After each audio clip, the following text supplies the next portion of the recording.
Here we go. We've got Rita Webb, and she is from Madison, Wisconsin. By way, no? Well, you out of Rogers Park originally. Yeah. That's good. True. But you've been living in Madison before you went to Sri Lanka. You Wisconsin, tell me. yeah. Eau Claire and now Tomahawk. Tomahawk, Eau Claire. I've been both towns. How are you today? I'm great. Thanks for coming on. Oh, You're in thank you so much. much. I hear you were on Jerome McDonald's show yesterday. I actually was. So How it was was great it? to meet him. Yeah, it was a real opportunity to share the story a bit of Nonviolent Peace Force. Well, Rita, let's start out by telling the WLUW 88.7 Live from the Heartland listeners what the Nonviolent Peace Force is.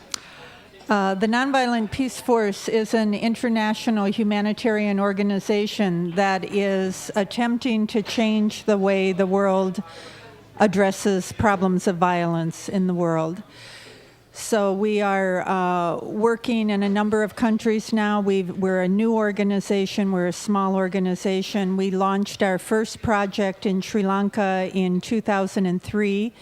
I was able to participate as one of the first of 11 unarmed civilian peacekeepers from 9 countries that went to the conflict zones of Sri Lanka to try to reduce violence at the very grassroots and community level and to protect civilians who, as we know, now bear the brunt of violent conflicts around the world.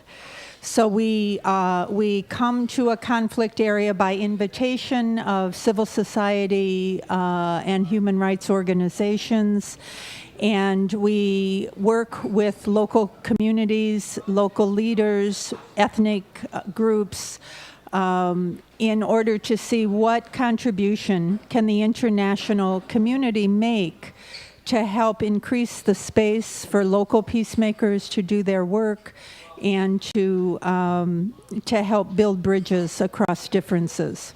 Rita Webb, when I was reading information about you and about the Nonviolent Peace Force, I was taken by how you felt you had served your community in many ways, in the ways that many people do, doing good in the world, but that you had never been in the military or the Peace Corps or gone off to be a volunteer and then eventually a veteran.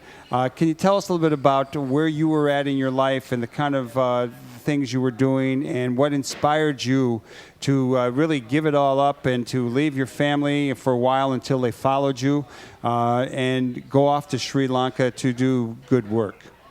Well, by my mid-50s, like most people, I had fulfilled many roles. And as I watched throughout the 90s, young people going off again to Iraq and Afghanistan, it became more compelling for me to consider what would a similar commitment to a different path, a path of nonviolence, look like for me. So I felt compelled to really look around and see what would be the opportunities to participate as a foot soldier in a different kind of army. And Mahatma Gandhi, of course, had actually articulated such a vision, and he called it Shanti Sena, Peace Army. I love it. So I really was responding to the Nonviolent Peace Force initial efforts in which they were sharing the message that there was something to say yes to after you've said no to war. So Nonviolent Peace Force was my opportunity to not just stand with placards, not just to march in community anti-war demonstrations, but to try to see what's required to support the civilians that are bearing the brunt of conflicts around the world. So we do have, of course, a website with lots of information and our mandate and mission and reports from the field of our 6 years of work. We continue to be in Sri Lanka, even though the conflict officially was announced as victorious in mid-May this year. But we also have launched a project in Mindanao in the Philippines 2 years ago. We had a short-term project to support human rights defenders in Guatemala during their election cycle in 2007, 2008.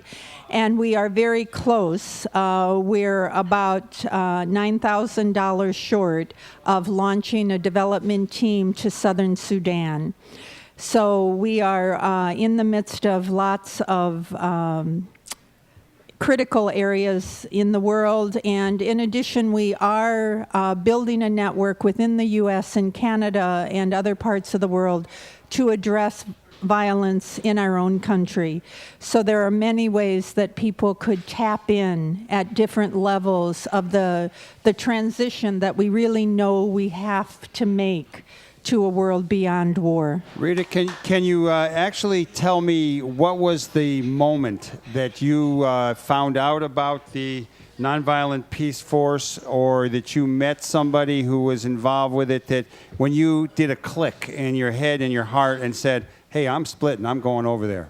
Well, it was actually not one click. There were a series of clicks, but after the third of our children were launched, as it were, after high school, I began looking around for what is my next contribution that I needed to make. And so I made some international connections, and I actually had met a person from Sri Lanka who introduced me to a peace and development organization there that's the largest NGO in Sri Lanka. And I did volunteer work with them. So I actually had made 2 previous trips to Sri Lanka.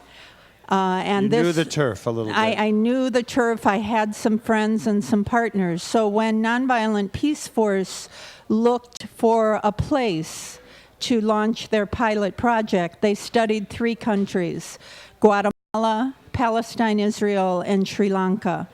And of the 3, I was convinced that the best choice was Sri Lanka.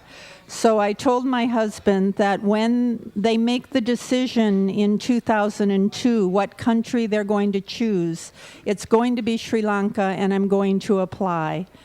And he fully supported me. I went to Sri Lanka subsequently in 2003 for a 2-year commitment. After 2 years, my husband noticed I hadn't come home. So he followed me, as he had promised 35 years earlier to follow me to the ends of the earth. He did.